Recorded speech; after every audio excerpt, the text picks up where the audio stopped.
नमस्कार, सत श्री अकाल, जय हिंद। मैं नरेंद्र सिंह, डिफेंस एक्सपर्ट। आज हम बातचीत करने जा रहे हैं कि इंडिया से एक नेशनल रिकॉर्ड 100 मीटर्स रेस के अंदर बनाया गया है। तो उसको अचीव किया है मिस्टर गुरविंदर वीर सिंह, जलंधर के रहने वाले हैं। तो उन्होंने ये रिकॉर्ड 100 मीटर के अंदर उनकी जो रिकॉर्ड टाइमिंग है वो 10.20 सेकेंड की रही है। और इंडियन ग्रैंड प्रिक्स 1 के अंदर उन्होंने जो रिलायंस इंडस्ट्री की रिप्रेजेंटेटिव करते हुए ये रिकॉर्ड को मेंटेन किया है। तो इससे पहले भी गुरविंदर वीर सिंह ने जो अक्टूबर 2023 में इससे पहले वाला नेशनल रिकॉर्ड था वो मिस्टर मुनिकांत होबलीधर, जिन्होंने 10.23 सेकेंड के साथ जो पुराने वाला नेशनल रिकॉर्ड था वो बनाया था, उसको बीट किया है। तो इससे पहले मिस्टर गुरविंदर वीर सिंह का अपना जो सेल्फ रिकॉर्ड था वो 10.27 का था, तो उसको भी बीट किया उन्होंने। और 10.20 का जो रिकॉर्ड बना के उन्होंने नेशनल रिकॉर्ड जो है एस्टेब्लिश किया है। तो इस अवसर के ऊपर उन्होंने उनके जो कोच है मिस्टर सरबजीत सिंह हैप्पी, और उसके अलावा पंजाब जो ओलंपिक एसोसिएशन के चेयरमैन हैं, तो उन्होंने उनको मुबारकबाद पेश की है। तो ये एक अच्छी खबर है। तो हम भी मिस्टर गुरविंदर वीर सिंह को कंग्रेचुलेट करते हैं जो हिंदुस्तान डिफेंस न्यूज़ की ओर से। इसके अलावा पाकिस्तान से खबर निकल कर आ रही है 27 मार्च जब से जो जाफर एक्सप्रेस पे अटैक हुआ, तो उससे लेके अब तक 48 अटैक पाकिस्तान आर्मी और जो पाकिस्तान रेंजर्स है उनके ऊपर BLA की तरफ से किए गए हैं। तो उसके अंदर से बड़ी संख्या में पाकिस्तानी जो अर्धसैनिक वाले हैं वो मारे गए हैं। और उसके अलावा कल की जो रिपोर्ट है कि 5-6 जो चौकियां हैं अर्धसैनिक बलों की वो भी BLA ने उनसे छीन ली है। तो पाकिस्तान के अंदर अनरेस्ट का माहौल बलूचिस्तान रीजन के अंदर कंटिन्यू जारी है। इसके अलावा जो हमारा दूसरा पड़ोसी मुल्क है नेपाल, वहाँ पे आजकल डेमोक्रेसी की गवर्नमेंट चल रही है। तो उससे पहले वहाँ पे राजाशाही हुए थे। वहाँ के जो राजा थे वीरेंद्र, उनके कत्ल के बाद उनके जो भाई था ज्ञानेंद्र, उन्होंने राजाशाही की जो नेक्स्ट महाराज नेपाल के बने थे। तो उनके समय के दौरान नेपाल के अंदर अनरेस्ट हुआ। तो कॉमरेड और चाइनी बेस्ड जो पॉलिटिशियन थे उन्होंने उनकी जो सत्ता को उखाड़ के राजाशाही का अंत किया था और वहाँ पे डेमोक्रेसी की स्थापना की थी। तो अभी फिर से जो राजाशाही के सपोर्टर्स हैं उन्होंने प्रोटेस्ट स्टार्ट कर दिए हैं, क्योंकि जो डेमोक्रेटिव कंट्रीज़ के जो पॉलिटिकल लीडर्स हैं वो लगातार करप्शन की वजह से लोग उनसे बहुत परेशान हैं और मुल्क की जो डेवलपमेंट है वो भी अच्छी तरह से नहीं हो रही। ये भी ध्यान रखने जोग बात है कि जब से इंडिया के साथ उसने अपने संबंध को कम करके जो चाइना के साथ अपने बाईलैटरल रिलेशन को बढ़ाया है, तो तब से जो चाइनीज़ ऋण है उसकी वजह से नेपाल में इकोनॉमिक कंडीशंस वो ख़राब हुई हैं। तो उन रीजन से लोग तंग आकर दोबारा से राजाशाही की स्थापना के लिए वहाँ पे एक प्रोटेस्ट कर रहे हैं। तो इस प्रोटेस्ट के अंदर जो प्रदर्शन हुए हैं, तो वहाँ पे एक उनका एरिया है काठमांडू के अंदर तिनकुने में इमारतें तोड़ दी गई हैं और वहाँ पे काफ़ी अनरेस्ट हुआ है। तो वहाँ पे प्रशासन को अथरू गैस के गोले फेंकने पड़े हैं और फोर्स का डिप्लॉयमेंट किया गया है, जिसके दौरान जब फोर्स यूज़ की गई है प्रोटेस्टेंट के ऊपर तो 40 से ज़्यादा लोग जख्मी हो गए हैं और उनमें से एक कैजुअल्टी, एक आदमी की मौत भी हो गई है। तो ये नेपाल के अंदर काफ़ी अरेस्ट चल रही है। इन घटनाओं के बाद काठमांडू के अंदर जो वहाँ के लोकल एडमिनिस्ट्रेशन है उन्होंने कर्फ्यू एक्सपोज कर दिया है, किसी के भी घर से बाहर निकलने के ऊपर पाबंदी लगा दी गई है। तो इस प्रदर्शन का जो नेतृत्व था वो कर रहे थे वहाँ के एक बिजनेसमैन है दुर्गा परसाई। तो वो Navraj Subedi joint movement committee के जो चेयरमैन हैं और उन्होंने भी इसका जो है समर्थन किया है। और एक कमेटी बनी हुई है राष्ट्रीय प्रजातंत्र पार्टी और भी कई लोकल जो पार्टीज़ हैं उनके साथ मिलकर ये प्रोटेस्ट किए जा रहे हैं। तो नेपाल के अंदर कर्फ्यू काठमांडू रीजन के अंदर लगा दिया गया है, तो वहाँ भी अनरेस्ट का माहौल है। इसके अलावा जो म्यांमार थाईलैंड के अंदर भूकंप ने बहुत ज़्यादा तबाही मचाई है, इसका जो असर है वो पूरे रीजन के अंदर देखने को मिला है। इसका जो सेंटर पॉइंट फाइंडिंग की गई है तो वो मार्डले थाईलैंड के अंदर पाया गया है।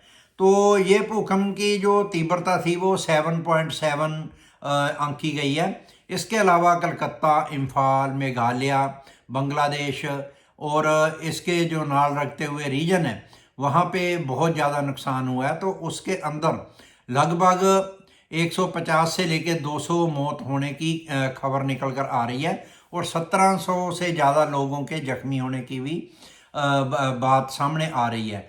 इसके अलावा आज की जो लेटेस्ट न्यूज़ है वो म्यांमार के अंदर 5.3 रिएक्टर स्केल का एक भूकंप आज फिर दोबारा से आया है। तो इस रीजन के अंदर जो हिमालयन रीजन की रेंज है इसके ऊपर लगातार प्रेशर बढ़ रहा है, तो कंटिन्यू झटके महसूस हो रहे हैं भूकंप के। तो इस अवसर के ऊपर prime minister mister Narendra Modi ने एनडीआरएफ की टीमें म्यांमार और थाईलैंड के लिए रवाना की है। तो इंडिया ने उनके लिए हेल्प की अनाउंसमेंट की है और prime minister mister Narendra Modi ने बोला है कि जो भी पॉसिबल मदद हम भेज सकते हैं तो वो भेजने की ट्राई करेंगे। तो इसके साथ ही रेस्क्यू और मेडिकल टीम इंडिया से एनडीआरएफ की रवाना हो गई हैं।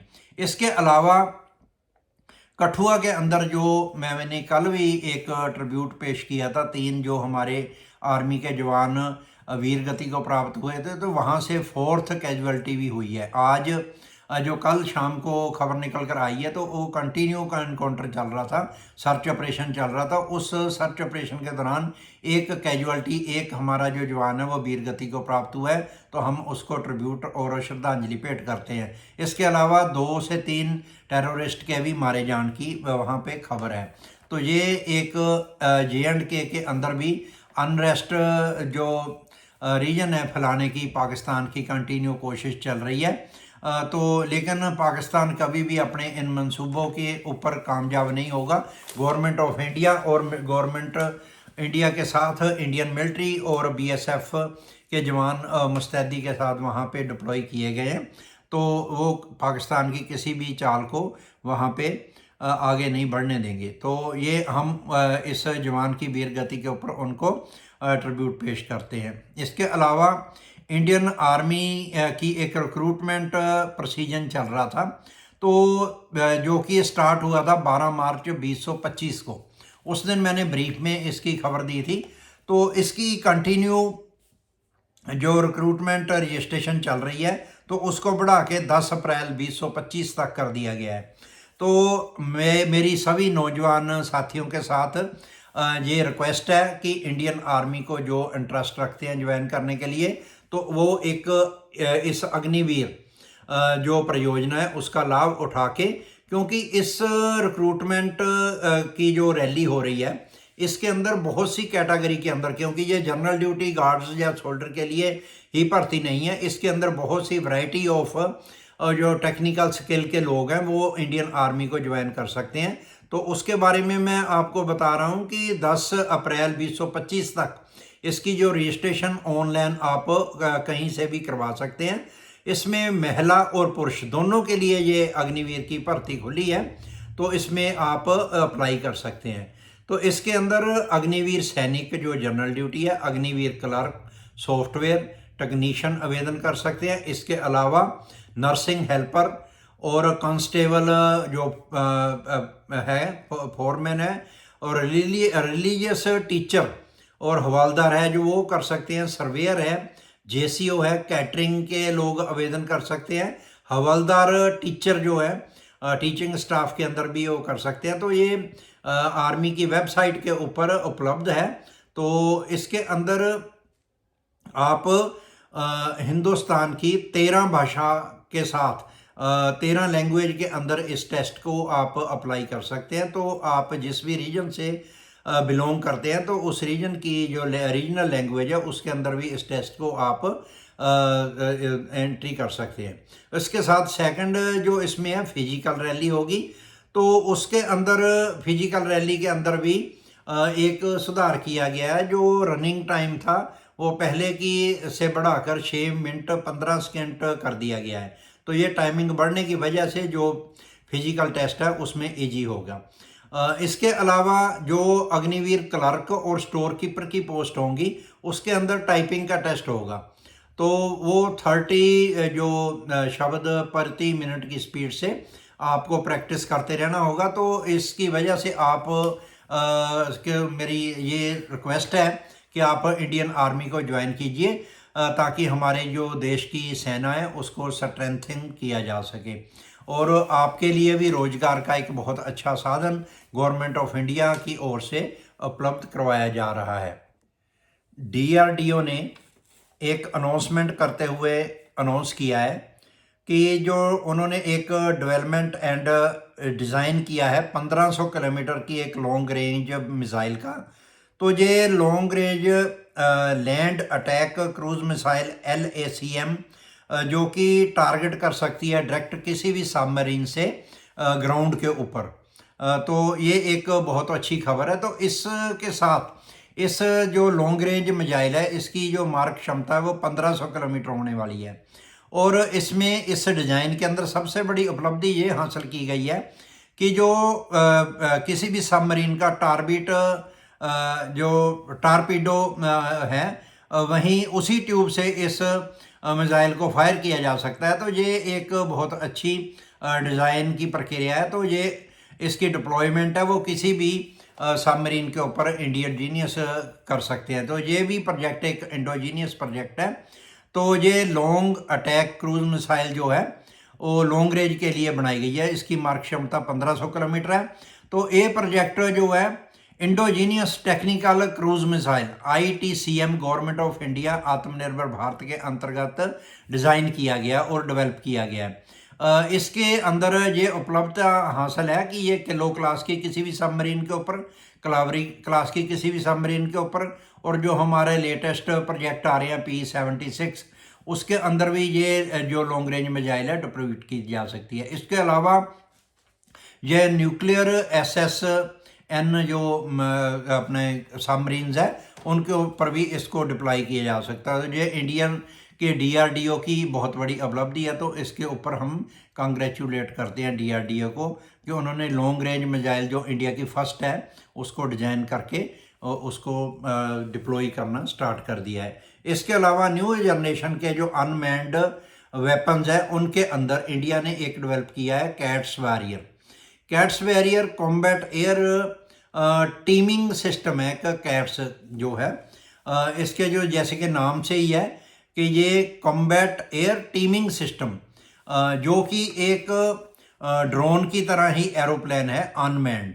तो ये इंडिया की DRDO ने पहले से ही इसकी सफल परीक्षण कर लिया था। तो government of India private sector की भाल कर रही है कि इसके किसी को ट्रांसफ़र ऑफ टेक्नोलॉजी ट्रांसफ़र करके उसको प्राइवेट पार्टनरशिप के अंदर इस जो प्रोजेक्ट है इसको आगे बढ़ाया जा सके ताकि इसकी प्रोडक्शन स्टार्ट हो सके।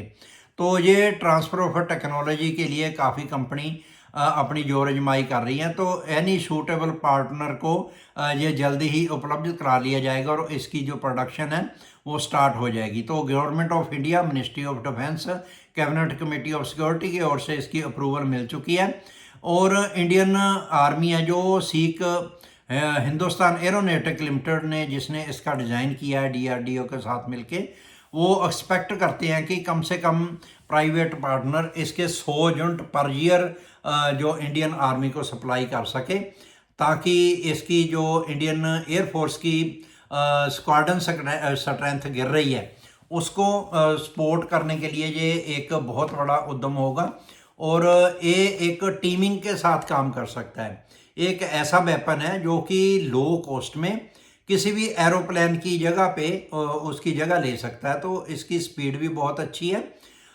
तो ये बताते हुए उन्होंने बोला है कि ये किसी भी स्ट्राइक जो मिशन है उसको अंजाम दे सकता है। किसी भी Su-30 या Su-MKI-1 या तेजस MK-1 और तेजस MK-2 या किसी भी जो एरोप्लेन के साथ ये टीमिंग के साथ कैट्स वॉरियर है जो काम कर सकता है और दुश्मन को बहुत डीप स्ट्राइक के लिए क्योंकि ये अनमैन्ड होने वाला, तो पायलट की जान को भी इससे खतरा नहीं होगा। तो ये डीप मिशन के लिए इसको यूज़ किया जा सकता है। तो इसकी जो कीमत है वो 5 से 10 मिलियन होने वाली है, जो कि बहुत ही चीप रेट में एक अच्छा एरोप्लेन का विकल्प इंडियन आर्मी को मिल रहा है। तो इंडियन एयरफोर्स इसके लिए किसी प्राइवेट सेक्टर की जल्दी से जल्दी उड़ीक कर रहे हैं। जब से ये बन के तैयार होगा तो इंडियन आर्मी को इसकी बहुत ज़्यादा स्ट्रेंथ मिलेगी। इसके अलावा पाकिस्तान ने एक अपनी ध्यान केंद्रित किया हुआ है चाइना बेस्ड जो 5th या 4.5 जनरेशन का J-10CE जो नेवल वर्जन है एरोप्लेन फाइटर जेट का, तो उसके ऊपर इन्होंने फोकस किया है।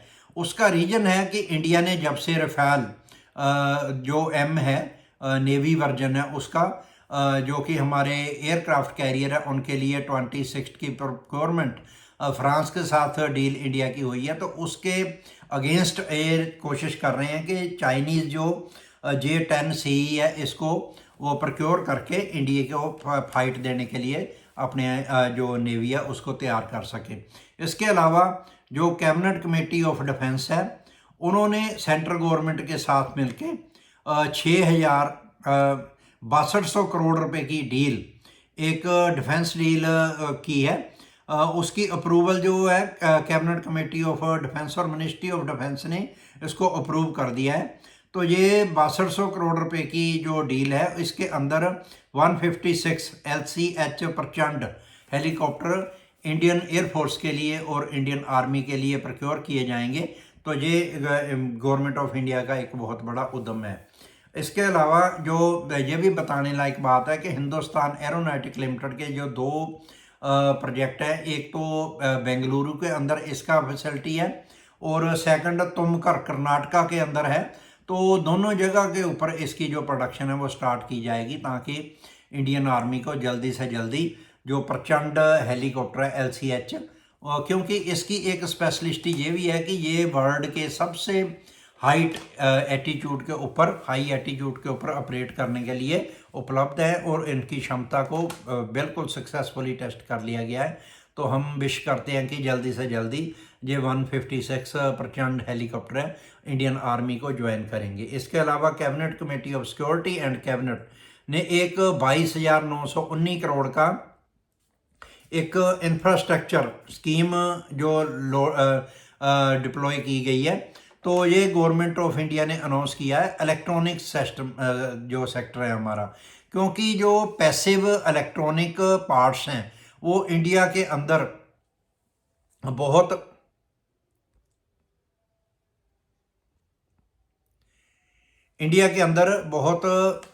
कठिन परिस्थिति में उपलब्ध हो रहे थे। तो इसको मैन्युफैक्चरिंग को बूस्ट देने के लिए गवर्नमेंट ऑफ इंडिया ने एक इंसेंटिव स्कीम लेके आए हैं। तो 22,919 करोड़ रुपया इंसेंटिव स्कीम के अंदर जो IT मिनिस्टर है अश्विनी वैष्णव, तो उन्होंने ये स्कीम लॉन्च किया। उन्होंने बताया है कि फर्स्ट टाइम ये पैसिव इलेक्ट्रॉनिक कंपोनेंट के लिए ये फर्स्ट टाइम स्कीम लॉन्च की गई है।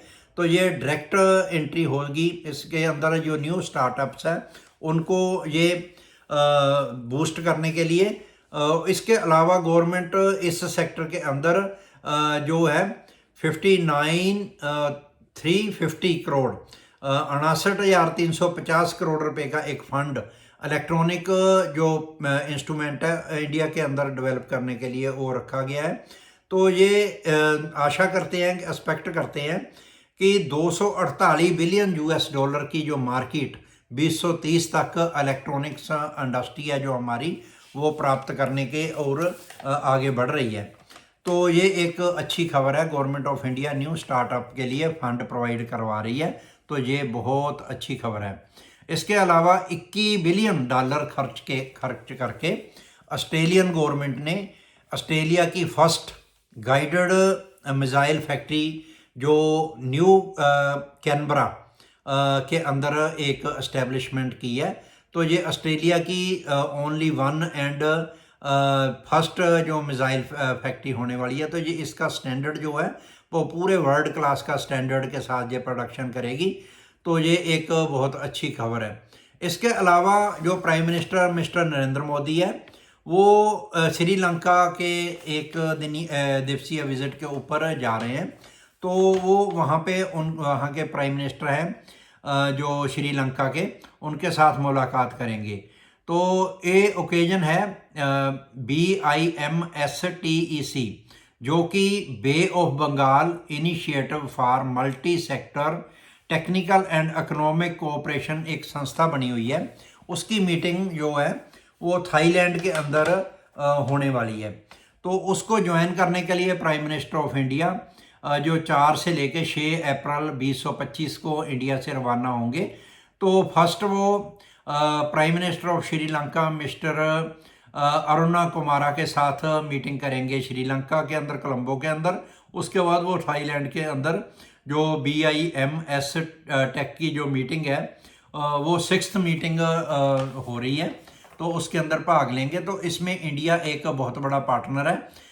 इसकी जो सक्सेस है वो पूरे साउथ ईस्ट एशिया की जो डेवलपमेंट है उसको आगे बढ़ाने के लिए ये मीटिंग की बहुत ज़्यादा इम्पोर्टेंस है। इसके साथ ही हमारा जो ये चैनल है, न्यूज़ है, वो समाप्त होती है। तो मैं आशा करता हूँ कि आपको ये जानकारी अच्छी लगी होगी। तो आप इस सेशन को शेयर, लाइक और मेरे चैनल को सब्सक्राइब कीजिए। Thank you. जय हिंद।